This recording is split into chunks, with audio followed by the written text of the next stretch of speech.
Thank you for joining us. Brendon Traxler is the founder of Atlantis Sea Colony, building underwater habitats. And we've talked before on the Seasteading Today podcast, and Brendon also gave a great presentation for a previous Seasteading Social that's up on our YouTube channel, so be sure to check that out. Brendon, welcome. Thank you very much, and thank you for everybody that came in today. And is going to be listening to this later, too. Yes, so last time we talked, you had been looking for a location to test out a prototype for the underwater habitat. So can you tell us what's been going on since then? Have you tested a prototype yet? No. So where we're at with all that is we've actually got a place over in so versus going out in the ocean right away and having to bear down with all the elements of the salt water and the rising tides and all that kind of stuff. We've got a place inland that's controlled that we have a verbal agreement with. They said, hey, you build a thing and we can put it over here. It's a rock quarry that's it's a popular diving spot. So it's got a bunch of scuba divers and stuff, and it's got I've been there several times. So that's where we're looking at putting it right now, although we are still keeping our options open. We've contacted some other places too. So yeah, we're trying to find as many opportunities right now to give us some options once we finally do drop one in the water.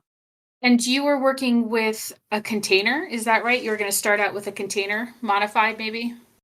Yeah, pretty much. Yeah, so that's the whole thing. I was just on a Zoom call with one of our engineers Tuesday night, and he's he goes, if you reinforce, it's going to work fine. But he goes, are you sure you want to do a container? And that's what we get a lot of is, why a shipping container? Are you sure you want to do a shipping container? And yeah, that's the plan we're shooting for at right now, unless something crazy comes up that's not going to work. But yes, I can go into multiple reasons why we're going that route. But as of right now, that's the short answer is yes, we're using a shipping container. Yeah, please tell us more about why a shipping container. So looking at the business model for down the road, it's a universal building element. It's like anywhere in the world, they're the same. A shipping container, a 40-foot shipping container, 20-foot shipping container, same measurements no matter where you're at in the world. So from that standpoint, as we expand out down the road and we bring on other clients in different areas of the world and stuff like that, they can design around that. Say you're going to put a home in it or whatever you're going to do with it. You can design around those design elements. Plus, especially for us on a shoestring budget trying to get started, it was a low cost route of getting a place to put something in where you can get a shipping container for $5,000-$6,000 versus going out and custom building something that would be quite a bit more just for the shell. Yeah, that makes a lot of sense. I think it's there's an economics term for it but one of the examples is given is the USB cord. And it's the idea that people innovating in many different areas will, without any higher level authority telling them to, will find a design that works because you need that universality. You need something that works across marketplaces and locations and different technologies. And so like the USB is one of those examples. But I think the shipping container is another because of why what you described, that it's something that a lot of people work with. And so the specs are known and the materials are known, and it makes it easier to coordinate and get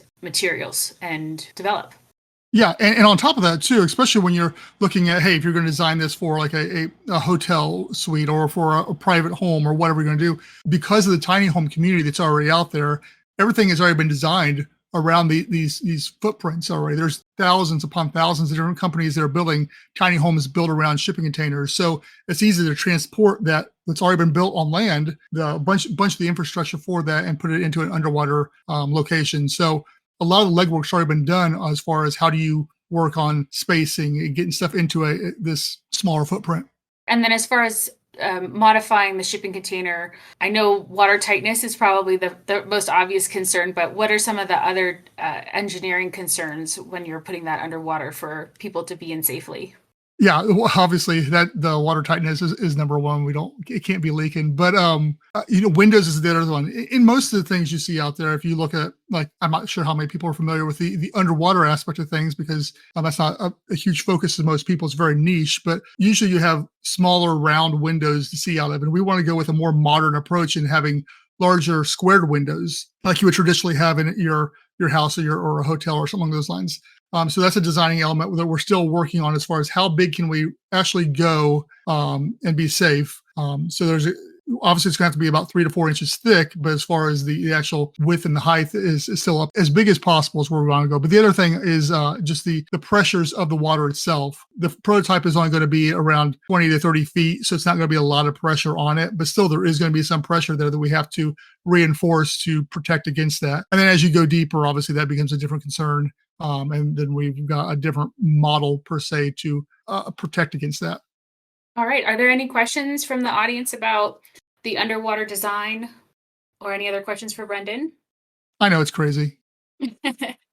It's one of those things where, like, what are you talking about? It's one of those things where, this is something that I've been dreaming of since high school. So it's every time I tell people, I just get laughed at, and I understand. But there is actually a decent following and large community of people out there trying to do it. As I said, Jules Undersea Lodge is a underwater habitat in Florida where they're doing 100-man. They got a guy staying 100 days there right now, setting a world record for basically the longest period of time underwater in a manned underwater habitat. And so he's there for 100 days testing the psychological, physiological, and a bunch of different scientific stuff while he's there. So you've got that. Plus you've got several other underwater habitats that have been around in the past and still exist to this day. But they're all designed and have been designed for the scientific community. So we're trying to go in a different approach and open it up to the everyday man. I think last time we spoke, we talked about the grandma effect, and that's kind of where we're with the whole thing is that, hey, we have to build these things, and the end goal has to be that this is available and open to anybody to be able to visit, regardless of your age or your illness or handicap or whatever. Yeah, very cool. I just posted a link in the chat to a Smithsonian Magazine article, and I'll put it in show notes for the podcast, about the professor staying underwater. So that's really interesting. I think, that's something I hadn't considered, because I figured that we already knew that science, the big amorphous being of science knows what happens to human beings underwater, but I guess we really don't for people staying over an extended period of time. I mean, I'm sure space has much harsher effects on the body than underwater, but we don't know what we don't know. True, and that's one of the reasons why there's a lot of NASA's used underwater habitats for decades, because of the parallel that they call it an analog, because of that reason, because the ocean and being underwater in that weightless environment, and the fact that to leave your domicile you have to gear up to this alien world out there. So using the ocean similar to space, there's a lot of similarities there that NASA has recognized. And as this space race continues to grow, other organizations, whether it's Blue Origin or SpaceX or Axiom Space or whomever, may be looking into similar things. So the space community is somebody else that we're very much looking at as well. Cool. So Smarter Than the Average Bear requested to speak. You should see something you can click on to join the stage and ask your question. You can request to speak, and then I'll invite you to the stage. You can ask a question. We're talking with Brendon from Atlantis Sea Colony about underwater habitats. Go ahead, Pete. Pete Abrams here. Thanks for doing this. I just curious, why underwater as opposed to just floating? Yeah, that's a great question, actually, especially for this audience here. So it was one of those things where when I first started out with this, whether it's ignorance or whatever, my fascination has always been underwater. I was scuba diving, all that kind of stuff. It's always been a fascination. So that's where I gravitated towards. However, as I got older and started looking into the elements, there's definitely pros and cons both ways. Obviously, building on the ocean is a whole lot easier from a lot of standpoints than trying to build underwater. But if you want to go, it depends on how far down the rabbit hole you want to go underwater. If you're looking far out, there's a lot of, being underwater shields you from radiation. It's a great protectorant from different things. You go far enough out. If you're looking at the business aspect, underwater data centers, underwater greenhouses, there's a bunch of business applications that come into play that benefit from being underwater versus being above the water or being on land. So from the business aspect is really what drove why focusing on constantly being underwater. But at the same time, it is an alien world, and it's different than somebody can go hang out on a houseboat or something along those lines. And not to take anything away from anybody working on like Ocean Builders or ArcPad, ArcTide, those different groups, because what they're doing is amazing work and difficult work. But it's not such of an alien world as this. And so trying to tap into a little bit of that passion for space, we're working on an inner space version of that, and using that towards our marketing as well. But ultimately, I'm an introvert and I'm looking for my place to escape someday and just disappear from the rest of the world too. So there's part of my answer. Yeah, that would do it. But no, I think there's some definitely business elements to it.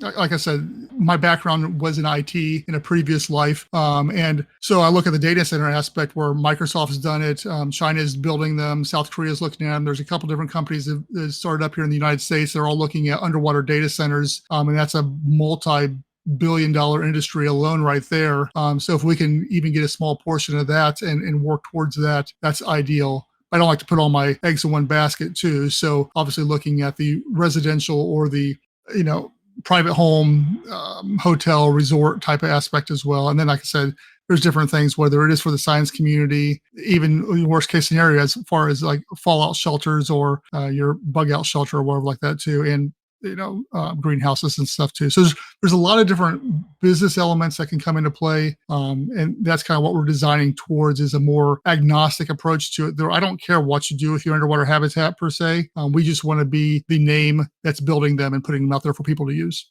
Well, I think it'll be valuable too if we have floating cities, which we hope to see. We want to know the impact we're having, right? We don't want to repeat the same mistakes that we made on land.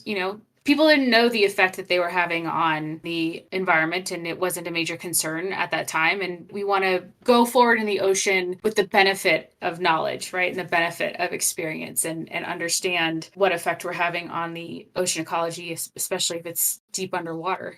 Yeah, and that's one of the things I've talked about in the past too, is that out of sight, out of mind, I think is often part of our situation. Sure, we've done a great job of trashing parts of the land, but at the same time, most people, if they see garbage and stuff, they're going to pick it up. On the ocean, we throw stuff out there, and it's a big ocean. Nobody cares about it, and most of us do a pretty good job. But there's still a lot of stuff that's going on out there, whether it's underwater with the coral and the fish, or just on the floating water. If we're out there and we have a permanent presence out there and we're watching it on the regular, then we have a much better idea of what's going on and a ways to protect it too and be able to monitor that over time. I foresee, especially even our first habitat, being loaded up with different live webcams so we can monitor what's going on in a 360 degree around what's going on and continuing down the pace. I would like to see that on most of our ones that go out there, is that so we can monitor, even if the people themselves aren't monitoring it, we can be getting data off of those and do with what needs to be done with it. Like you said, with the floating, with the seasteading and what they're doing with like the floating cities and stuff, we're always going to need some sort of topside support too. People are not going to want to spend 24/7, 365 underwater.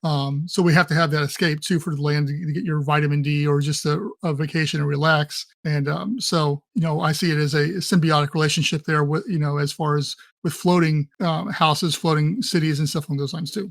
Sure. And as far as like monitoring the ocean, I was just recently listening to a podcast about whales and how little we know about how whales are communicating. Like we know about whale song, but we don't know as much about, how the whales are communicating with each other, how far away a whale has to be considered in a pod. You know what I mean? Like we observe whales and they're very far distance from other whales that we know of, but that distance may mean different between the whales, you know what I mean? And so monitoring sound as well and the effect of sound on ocean life would be interesting. Absolutely. That's one of the reasons why our goal is, to make the underwater habitats as low cost as possible so we can get as many out there as possible. For that reason, most of these habitats are in one location. So once you've soaked up all the information you can from that area, there's not tons of use to it afterward. But if we can get a network of underwater habitats out there, we can join that information together into some kind of hive neural net of a sort and pull that information from it. Yeah, very cool. I also want to talk to you about just the ASC community. So you have restarted some live streams. So tell us a bit about live streaming and the goal with having these regular events. Yeah. So one of the things we did for 2023 was we kind of reevaluated what we've been doing and how we've been doing it. And one of the things even is the name.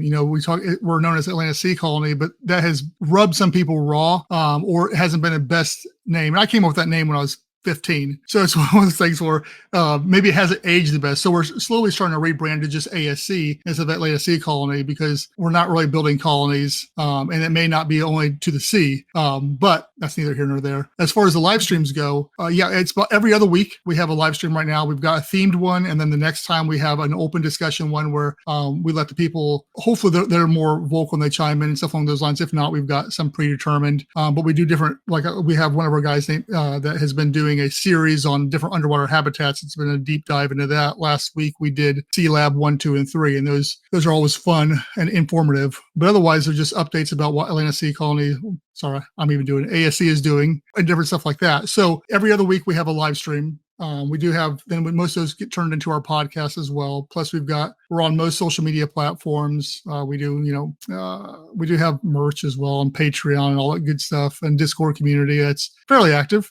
We've got 50 some people in there. So we're trying to be everywhere. We've kind of tuned back on our social media presence and been more intentional about what we're putting out there, versus we seem to be in the past more of like a news thing. We've been putting out everything about any type of ocean related stuff, and we pulled it back to just focusing mostly on ASC and underwater habitats this year to drive our focus and who we are home, because there's starting to get some confusion about what we were really trying to do. So we're trying to be more intentional this year about our message and who we are.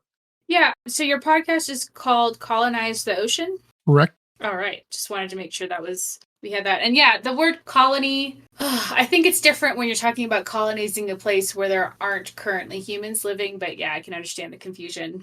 Yep. So the thing with the podcast is I'd like to rebrand it eventually too, but we've got 60 some podcasts behind it. And it's one of those things where at this point in time, I'm not going to struggle with that. I was focused on ASC because it's really where our focus is at this point in time.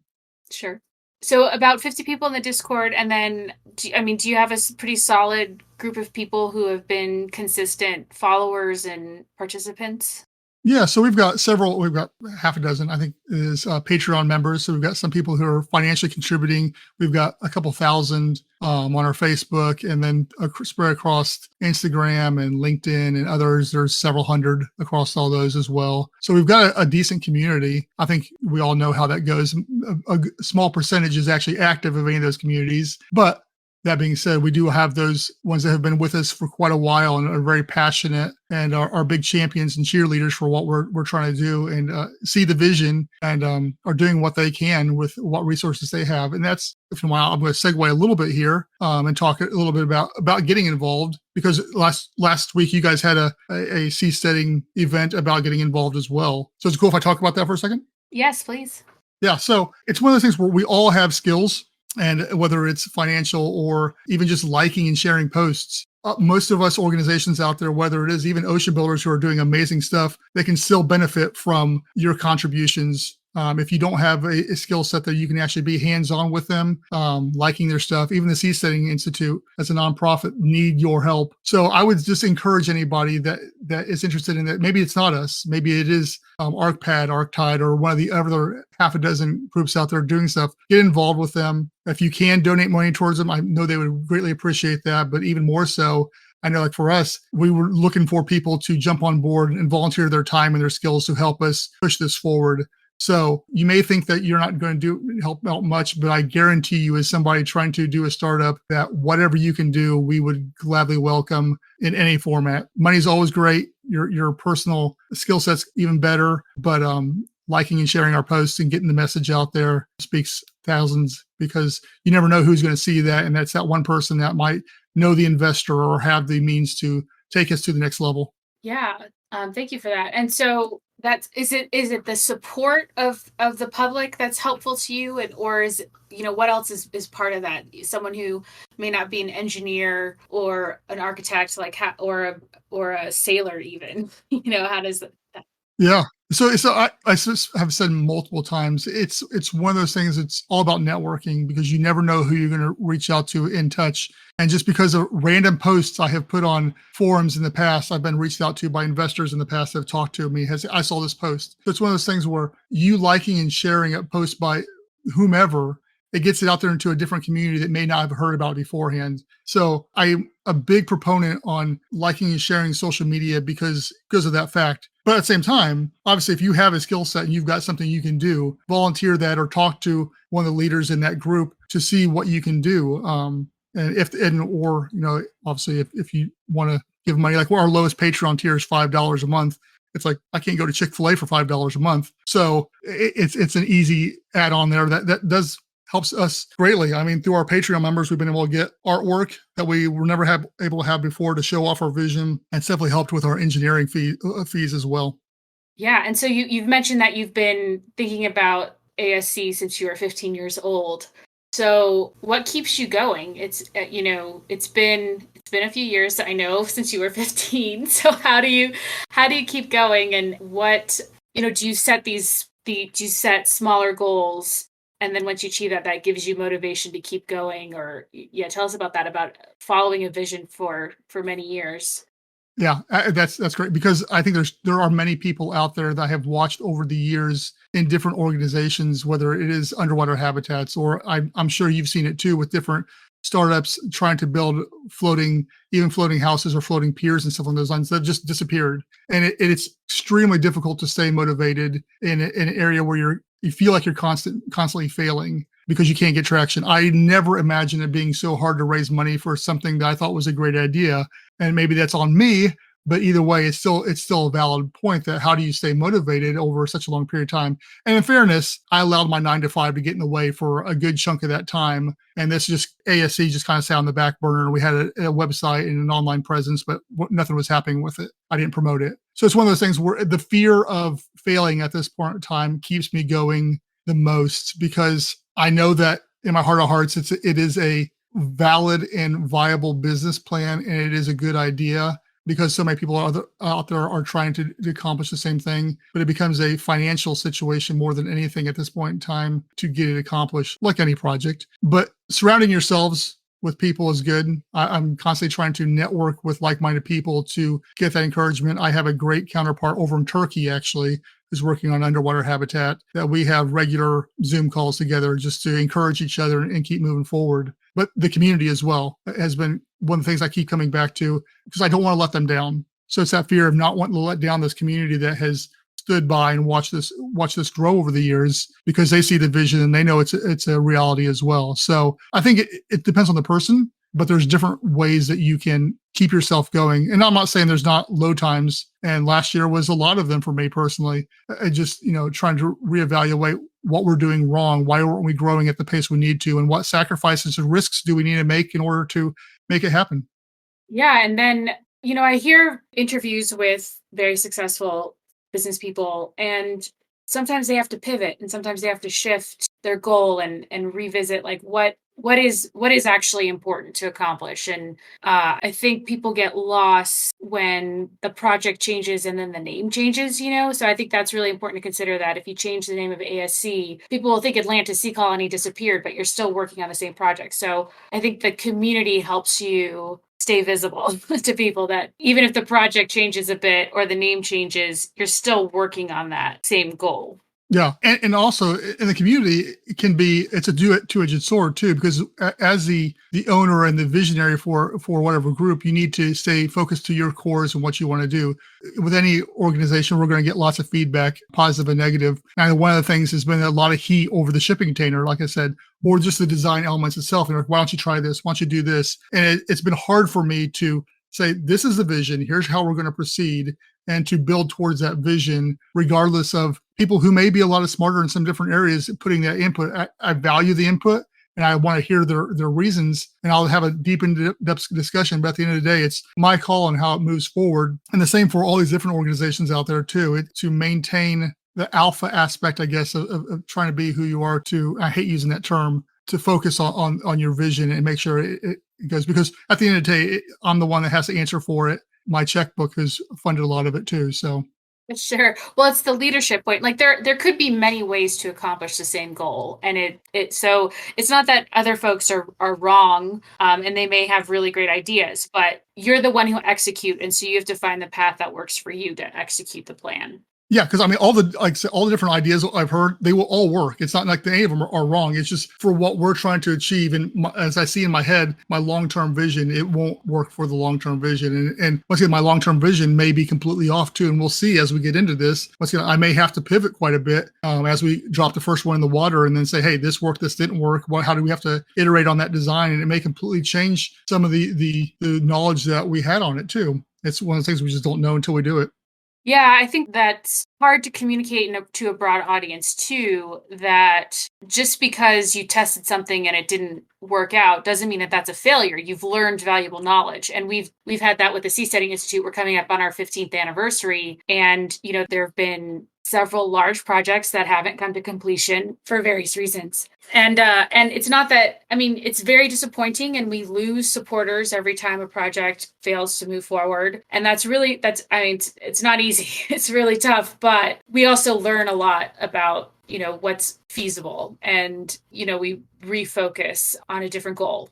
Yeah, absolutely. And it's one of the things too. I think it's the pressure I put on myself, and I'm sure other people do it as well in this type of situation. Is every year this goes on, I feel like I'm risking that as well as losing the not necessarily the sport, but obviously that comes into it. But the energy and the momentum on this project as well. So it's one of those things where I feel like I'm always up against the gun as having to get this accomplished and pushing it. But at the same time, I also there needs to be patience in there too, and it's a balancing act of taking risks versus being wise about those risks too.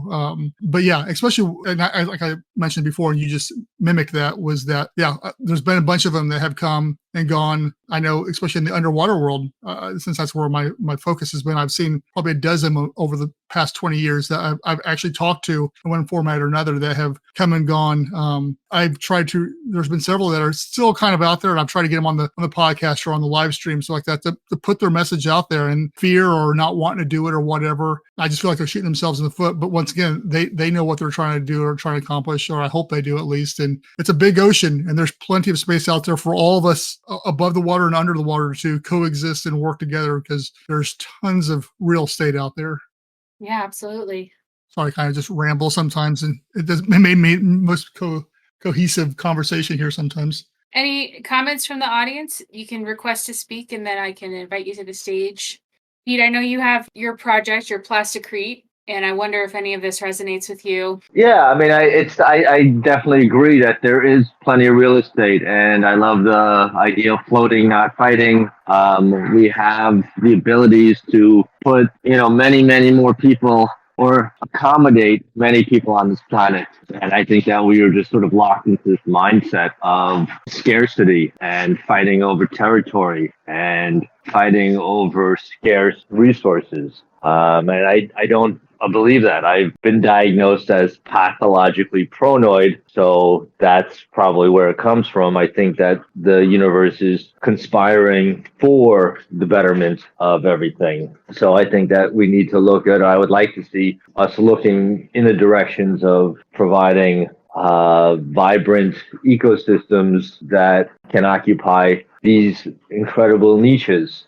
We came originally from the ocean, and I think it's only a matter of time before we go back to it. And it's an evolutionary track that is going to take time, and it's going to take mistakes, and it's going to just, take time. And, I applaud all and any efforts that will get us back there. Personally, I think I'd like to start with floating. Obviously, what you said about these ideas about going up into space and people wrapping their head around living on a planet that requires an incredible amount of engineering, technology, resources to get you and to keep you on that planet. And people don't seem to have any problem, accepting that as, a scenario. And yet you talk about living on or under the water here on this planet, and they kind of take a step back and their heads askew and they're wondering, where's the closest exit? So I don't know. I'm rambling too. So we could ramble on forever. No, I think it's really interesting to have this conversation. It's where seasteaders are on the fringe, right? And it's... Oh, yeah. I'm always curious, to learn more about us, because being on the fringe, maybe some of us have a hard time fitting into society. And so when we're talking about forming new society on the ocean, what are the challenges for a bunch of us who have been misfits to then go and like try and form a society? You know, I think it's worth talking about and thinking about, because I do expect us to be living together out there, and I want us to be able to resolve conflicts and live peaceably and successfully out there. So yeah, it takes some thinking ahead of time. Right. I mean, my designs are just, I just envision something that is very inexpensive and very accessible. Like, I don't know if you know about my work, but I just see this plastic film in particular as this incredible resource that is very undervalued, and trying to different techniques to create structural components out of it. So I don't know. I envision these floating, vibrant, verdant ecosystems where everybody has their own space and there's a communal space, and its growth and strength is from that. And I just, it's a lot different than a lot of the other designs I see. And I think like you said, there's a lot of room out there. So it's not like we need to sort of fight over the space. Yeah, Brendon, would you talk a bit about how you envision the underwater habitat dealing with growth, right? Because that's the problem with vessels on the ocean, is barnacle growth and all of that. And I'd like it to not be a problem for seasteads, right? I think there's a lot of effort and money and time spent in removing growth, and it would be much more efficient to have a habitat that could be coexistent with barnacles and sea life growing on the structure. But what are your thoughts on that? Yeah, absolutely. It's obviously, it opens up a whole entire possibility for a different business for cleaning underwater habitats. So, I mean, there's always that. But at the same time, with the advent of an underwater Roomba, for say, there's so many ROVs and different mechanized ways of cleaning off even our windows and stuff along those lines. So it'd be one of those things where you could do that. But at the same time, we want to find a symbiotic relationship with the ocean around it. We want to leave more than we take from it. That's one of the problems that we also find too, is people are saying, just leave the ocean alone. We've done enough damage as it is. Well, sure, we're going to disrupt it at first a little bit to put anything there. But by being able to build a coral reef around your habitats or whatever, we're going to be able to add much more back to in the long run. Okay, yes. I mean, I definitely agree. I think we should work with nature, and I think the designs should incorporate it and actually augment it. I see designs where the material that's in the water, I mean, with my material, I would be incorporating local sand, and within that sand, there would be bits and pieces of mollusks and oysters and whatnot. And once you have that, that's where they're going to attach themselves to. So I see the actual barnacles and whatnot adding to the structural integrity of the material instead of it being something that needs to be removed. It's also a lot easier if you don't have to do anything. And I'm kind of a lazy person. So I feel like it should be more designed with the intent of growth and, having some sort of control over the growth. But I think that that's definitely within the wheelhouse, so to speak. Yeah, I agree. Obviously, to be as symbiotic with your surroundings is ideal, and especially like with yours, the more we can use nature, the better. I mean, not only from making a public appearance, obviously the people want to see that where you're doing something green, but just from the standpoint of common sense too. It's sustainable for one thing, and it looks better, and it's healthier too. Yeah, I mean, if I can just talk a little bit about my designs, it's just sort of like there are cells, and then the spaces between the cells, water flows, and that space between the cells provides habitat for all sorts of fish and wildlife. And I think, within the ocean, we all know it's basically a desert until a coral reef grows and until there's a sunken shipwreck that provides habitat. And so I'm trying to design within those parameters of creating spaces for fish and animals to grow and provide protection and whatnot. Yeah, and that's one of the great things about what we're all trying to do here too, is there is no right or wrong way about what we're doing, and the variety of different design elements we can throw out there, because there isn't any I mean, there's physics rules, but besides that, there's no saying you have to build it this way. So I'm super excited about, especially the next 20 years, of seeing everything that's going to be, popping up in the ocean environment in this blue economy, as we're calling it. Right. I get a little competitive when we talk about the blue economy because I want it to be done our way, right? Like I want us to be leading the charge in like, what does it mean to be on the ocean? It means looking for eco-restorative solutions, not just going to extract resources, but to find new ways of living that can then also be replicated on land, right? Like there's a lot of movement just for communities to have more eco-restorative homes on land too. So, I want to innovate that type of thinking on the ocean where we have a blank slate and then that can be replicated back on land. Yeah. And it's one of those things I think too, it's, this is going to happen. We're going to have floating cities. We're going to have underwater cities eventually. And being selfish, I want ASC to be the name synonymous with starting that and building those. Likewise, TSI wants to similar. So yes, I totally get it. What are some action items? I'm an action junkie, just in case nobody's heard that yet. Hello. Hi, Annie. Hello. I was wondering if, and I really haven't explored your company, although I looked at your website some and it looks really cool. But all the container hydroponics that are going on in Los Angeles, I know I toured in 2016 that was serving SpaceX, close to SpaceX, and they had been refining their programming constantly to get more and more perfect growing based on data. They had, I think, cameras in there as well as all sorts of IoT stuff.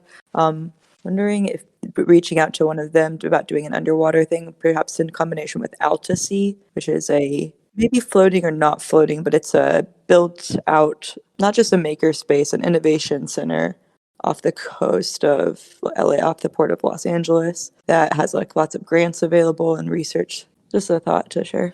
I love it. Absolutely. All about reaching out to whomever to try to get this moving forward. And who was the company that was doing the greenhouse shipping containers? Do you remember? Yeah, and good question. I was just trying to remember. I think it was called Local Roots. Local Roots shipping containers, cum urban farms are insulated, climate controlled, and have recirculating hydroponic watering systems.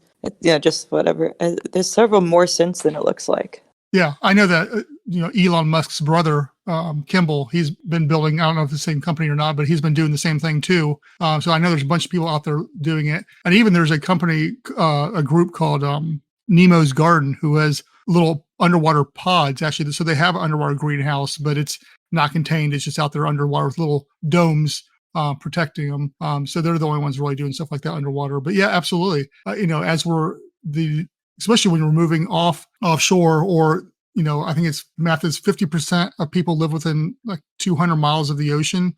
So the need for energy or food and all that kind of stuff, the more we can build out into the ocean for those communities, obviously takes that weight and that energy away from having to do stuff on land too. And likewise as the startups with floating cities or floating habitats or whatever like that, I don't see any issues with, us even just being the waste reclamation, energy storage, creation type of thing for those as well. They can all be handled underwater, out of sight, out of mind, and then pumped up or down to those different floating locations as well. So yeah, absolutely. I'm going to reach out. Thank you, Annie. That's a great lead. Yeah, Local Roots and Atlantis Sea. And I know Carly was in touch with somebody who runs a podcast on all kinds of innovation, but one of the recent guests was on the Grand Plaster podcast was somebody, I couldn't find his name, maybe after I say this, but who was doing nuclear waste, like reusing the nuclear waste so he has free fuel to power submarines. And I guess it's directing the energy of that waste so that it's not just radiating, so it's doing some good while getting free fuel. Yeah, and I'll try to find and I have the notes on this. I don't know, maybe that would be an interesting collaboration too. So with the Nemo Gardens, I thought it was really fascinating. It's common sense, but but when I read that it's so much easier to manage pests and disease with these underwater domes, I was like, yes, of course it is, because you have the water as a barrier between the plants and the pests, and doing that without agricultural chemicals that have created all of this runoff. And absolutely. And the other thing is too, certain plants respond better to different levels of oxygen as well, which you can control in an underwater environment or any sealed environment. You could do it on land too, but it's obviously easier if you're already in a pressurized environment, or could be a pressurized environment where you can add more oxygen or more pressure. I think there's one thing to experiment with Nemo too, is because it is at a different pressure level, the different growth they're getting from their plants. Right. So I think it's a solution for coastal cities, right, that are facing flooding from rising sea levels. Like that would be one of the first steps to helping those cities to just feed themselves, is to grow these underwater gardens. I don't know how scalable that is, but it seems like a good step. Brendon, is there anything else you wanted to say today? Talk about to the seasteading community at large? Let's looking at my notes here real fast. I don't think so. I think, my two big things are whether you are building something like Pete there, or anybody else that's listening to us at a later time, is network and don't give up. My theory is throwing darts. I'm always throwing darts at different things and seeing what will stick, as whether it's with marketing or raising money or whatever like that. Keep on trying different avenues. And for those who aren't running or trying to do some kind of startup, is get involved. Those are the two big things that have really been on my over the last year, as I've been refocusing on looking at refocusing ASC, is what needs to happen. And those are the two things: is we need to encourage each other and network with each other that are trying to do stuff, and for the rest of us, get involved. And even like myself, even though I'm already doing something, I'm also trying to get involved with other ones as well, to lend whatever knowledge I may have to encourage other people or give feedback as well. Yes, that's one of the main goals of the Seasteading Institute, to provide these channels for people to connect and share information. And so I'm glad to have you part of that, Brendon. That's why we have these events. And, it's sometimes it takes a while. I know with Pete in particular, it took me a while to figure out how we could possibly support him, but now we have a plan that I'm working on with him to help him broaden his reach. So if people reach out to the Seasteading Institute with a project idea, I will do my best to find ways to connect you with people and support your project. So I always hope people will reach out to the Seasteading Institute, join our Discord server and our other online communities. Annie, did you have something you wanted to ask or comment on? Yeah, I was interested in what you were talking about with the plastic, but I don't think I caught very much about it. And I just wanted to mention before you answer, if you could just tell me, say again, or go into a little more detail about the plastic you're interested in. But also here in Pittsburgh, I'm in Wichita, Kansas, but Pittsburgh, Kansas, I've just been told by somebody who does financing for new innovation businesses who I have contact with, if maybe we need it. But polymer, we have one of the top 2 people in polymer sciences, so new plastics, and they're getting into hemp plastics, and maybe there's something that's bio repellent. I liked the other speaker's idea about having it be symbiotic with nature, but there might be some kinds of polymers that would repel bio too. But what is the plastic, if you don't mind answering that again? That was Pete, and he was let's talk about the plastics here. Oh, it was Pete. Somebody else was saying that. Yeah. Pete was talking about his organization is dealing with the plastics and stuff. Thanks for giving me the opportunity, Ben, to speak about the Plasticrete. Yeah, so basically the concept is I've been playing with plastic film and utilizing that as a structural component. It's just this incredible resource that I feel is available. A lot of the plastic, as you probably are aware, is available. And I've been playing with ways to just sort of fuse it together and take these very thin, flimsy elements, which have incredible long-chain polymers, and they have great properties. But as thin, flimsy layers, they don't really do much. But if you can fuse them and just get the temperature up hot enough that they'll become sticky, and then they'll just stick to the film next to it. And if you have a lot of them and you have a very inexpensive, efficient manner to fuse them, what I do is I take sand and I heat the sand up, and the sand has this amazing capacity to transmit heat at a very constant rate, very slowly. And that heat and just the weight of the sand itself will fuse these layers together. Some of the sand will become embedded into the plastic, which, full disclosure, makes the plastic much, much more difficult to recycle again. But if you're looking at it as making somewhat of a permanent construction, when you build buildings, you're not like, well, let me see. So, and then the sand itself, you can do those many, many layers. You can get the thickness that you want. You can get a lot of the qualities that you're looking for. And the sand, you make this laminate with the sand and the plastic, and the exterior layer will have the capacity for growth. So I'm not looking to build like a brick wall that I'm going to keep clean. I'm looking at this mainly as an armature for underwater, that barnacles and mullets and all things will just grow and create this basically coral reef type of ecosystem. And then when it gets above the water, there'll be spaces for plants to grow. Because what you want to do is basically keep the plasticrete, the exterior layer, from the sun. It's really the only thing that's going to break it down is the sun's rays. And with the sand encrusted, and if you use a black plastic at the end, that has they got protection against the sun. And the water, is it a sealant or mostly just an armature over an already sealed container?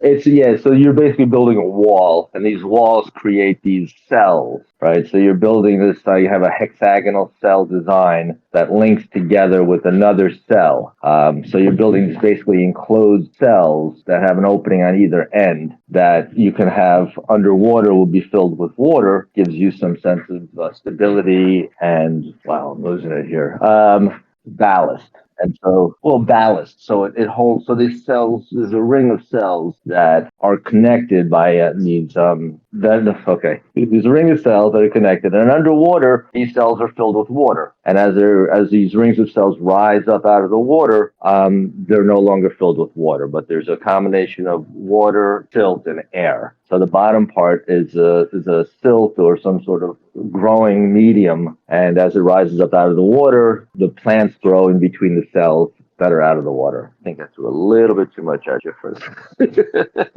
I got to get my rap single down. I'm sorry. But basically, the material is the plasticrete. It's basically taking plastic film and heating it just enough to fuse them together into this solid material. So that's basically it. It's a very, very inexpensive material to utilize that is going to have protection against, it's not going to fall apart, it's not going to rot, it's not insects are going to eat through it. It's plastic. It's all the awful things about plastic, that it lasts forever, and it's in the environment, and it's this amazing polymer that we've created that's strong and resilient, and it's plastic. You can do whatever you want. You can make it into any shape you want, and you can just need hot sand and bingo bango, you're done. Very cool. And can I ask so I'm interested in a solution I once saw put out in a video by the World Economic Forum, and I don't know if it's ever been done. It seems too easy to not have been. It was a idea of a bubble wall. It's like something like a pipe at the mouth of a river. So say take the top 10 most polluting rivers, and I think they're all in China and India right now. Put a pipe that has holes in it, force air through it. It creates bubbles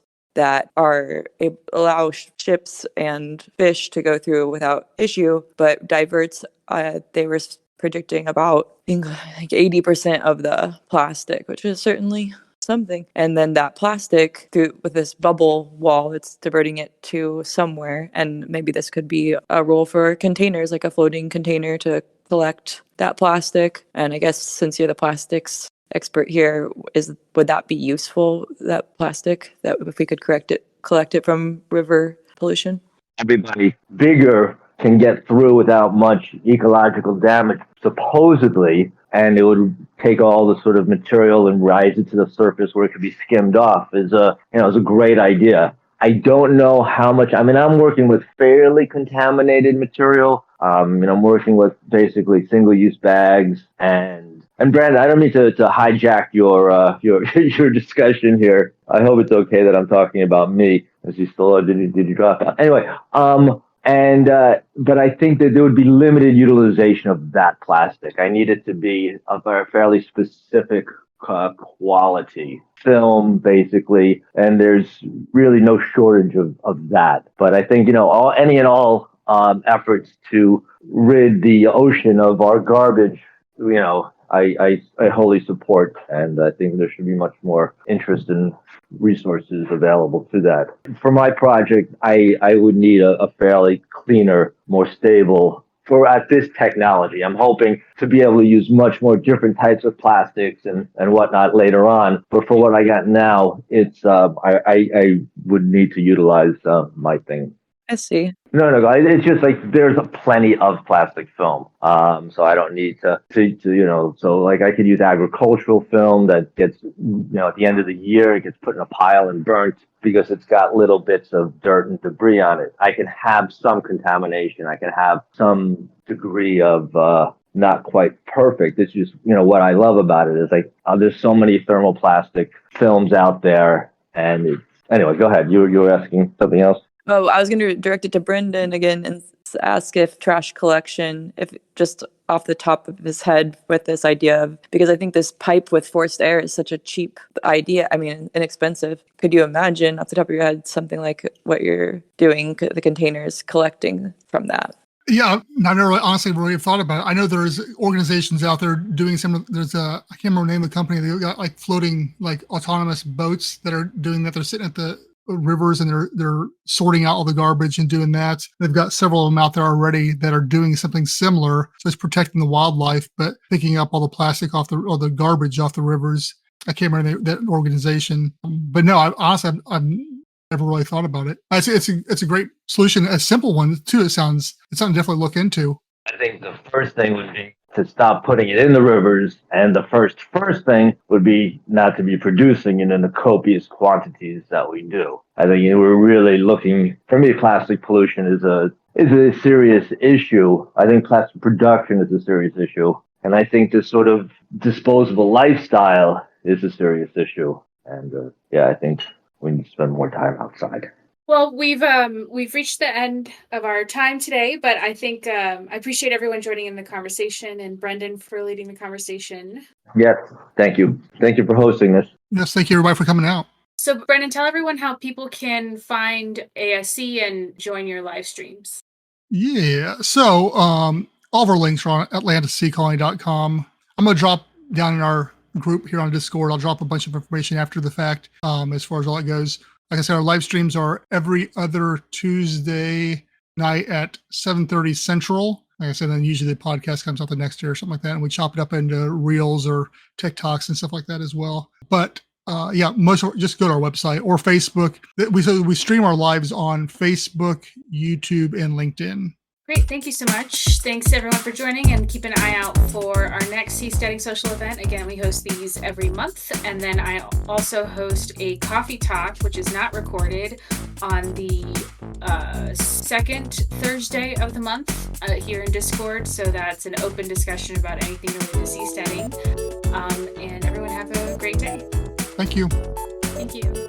The Seasteading Today podcast is produced and hosted by Carly Jackson. Send feedback and questions to podcast@seasteading.org. To support our podcast and the Seasteading mission, go to seasteading.org/donate. If you'd like to learn more, read Seasteading: How Floating Nations Will Restore the Environment, Enrich the Poor, Cure the Sick, and Liberate Humanity from Politicians.